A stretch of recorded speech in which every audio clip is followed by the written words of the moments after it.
हाय, मैं Manohar Kumar origin physics classes Hilsa से आपके लिए कुछ मोटिवेशनल शब्द लेकर आए हैं। कृपया वीडियो अच्छा लगे तो लाइक एवं सब्सक्राइब जरूर करें। जेब खाली हो, जेब खाली हो, फिर भी मना करते नहीं देखा।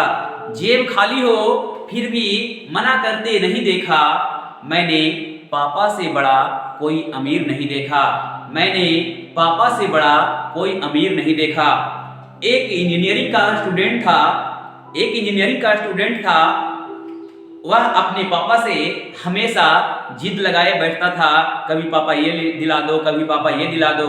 किसी तरह से पापा ने उसका एक लैपटॉप किसी दोस्त से कर्ज लेकर दिलवाया था, जो 40,000 रुपये का था।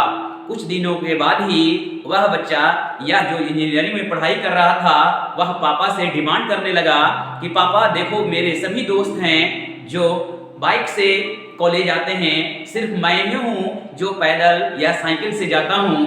क्या मैं इतना गरीब हूँ? कभी कभी तो हमें ऐसा लगता है कि क्या मेरे पापा इतना गरीब हैं जो मुझे मोटरसाइकिल नहीं दिलवा सकते हैं। इस तरह के नोक झोंक चलते रहता था।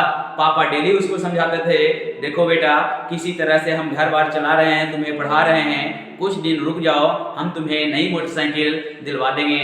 लेकिन बेटा मानने के लिए तैयार ही नहीं था। पापा ने एक दिन मम्मी के साथ, कह सकते हैं यानी हस्बैंड वाइफ मिलकर दोनों बाजार की ओर निकल दिए। और उसी समय घर पे जो इंजीनियरिंग का छात्र था, वह ऐसे ही बड़बड़ा रहा था, पापे पर बोल रहा था, ऐसे हैं वैसे हैं, मेरे पापा कोई काम के नहीं हैं, क्या मैं इतना गरीब हूँ? हमें इस गरीबी में नहीं जीना है, हमें इस घर में नहीं रहना है। उसी समय गुस्से में घर से निकलने का प्रयास किया, या सोचा कि अब हम इस घर से चले जाएंगे, हमें इस घर में अब नहीं रहना है। तो देखा कि टेबल पर पापा के पर्स छूटे हुए थे। जल्दबाजी में उन्होंने पर्स को पॉकेट में डाला और गलती से पापे जी का जूता पहनकर घर से निकल गया। रास्ते में जाते जाते उसे बड़बड़ाते जा रहा था कि क्या मैं इतना गरीब हूँ, मेरे पापा इतना गरीब हैं, एक मोटरसाइकिल भी नहीं दिला सकते, किस काम के हैं, हम ऐसे घर में नहीं रहें। तो अचानक उसके पैरों पर ध्यान गया तो देखा कि गलती से पापा का जूता पहनाया है। गुस्सा में था ही, उसने जूता को फेंक कर ऐसे ही रास्ते पे चलने लगा नंगे पैरों। आगे कुछ दूरी तक जाने के बाद ही उसके पैरों में एक कील चुभ गई और उसे खून निकलने लगा।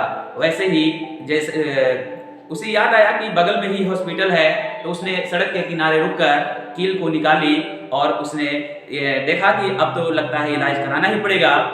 पॉकेट में पर्स था ही, उसे लगा कि इसमें तो काफ़ी ज़्यादा माल पड़े हैं। पॉकेट में निकाला पर्स तो देखा उन्होंने कि मात्र उसमें 100 रुपए के नोट पड़े हुए थे और कागज के काफी मोटे मोटे टुकड़े थे, या कागज के टुकड़े थे, जिसे बारी बारी से उन्होंने देखा।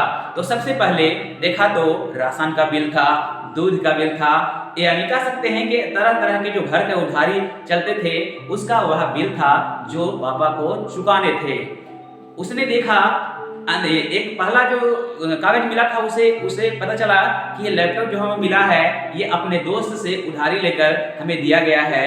फिर आगे बिल देखा तो तरह तरह के बिल जो राशन के थे, दूध के थे, बिजली बिल के थे, या घर के और जो भी कार्य होते थे उसका उधारी का बिल था। लास्ट में एक हाथ में ऐसी पर्ची आई जो पेपर की कटिंग थी। तो उसे कुछ क्षण के लिए याद आया, या उसे याद आया कि लगता है पापा मम्मी मेरे लिए मोटरसाइकिल खरीदने गए हैं। तो दौड़ता हुआ वहां से भागता हुआ घर पहुंचा।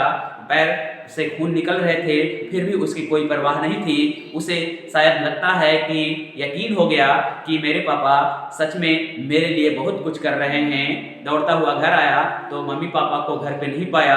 पॉकेट से निकाला जो पेपर की कटिंग थी, तो उसे उसका मोटरसाइकिल शोरूम का एड्रेस मिला। एड्रेस उस पर लिखा हुआ था, शायद उसे लगा कि पापा वहीं पे मिलेंगे।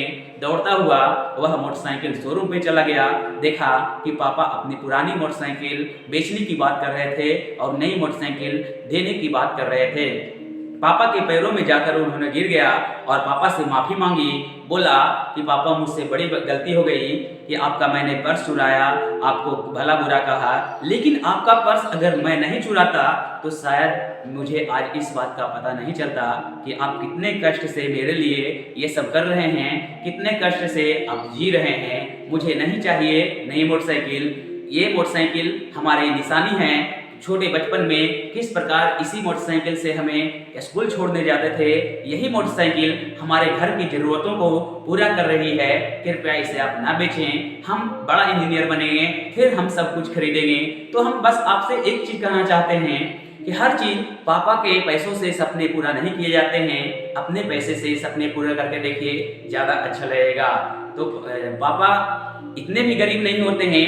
आपका कह सकते हैं कि यहाँ पर कि पापा कहीं से भी आपको ला के दें, लेकिन एक कसर भी नहीं छोड़ते हैं। वह अधिक से अधिक आपको बेस्ट देने का प्रयास करते हैं।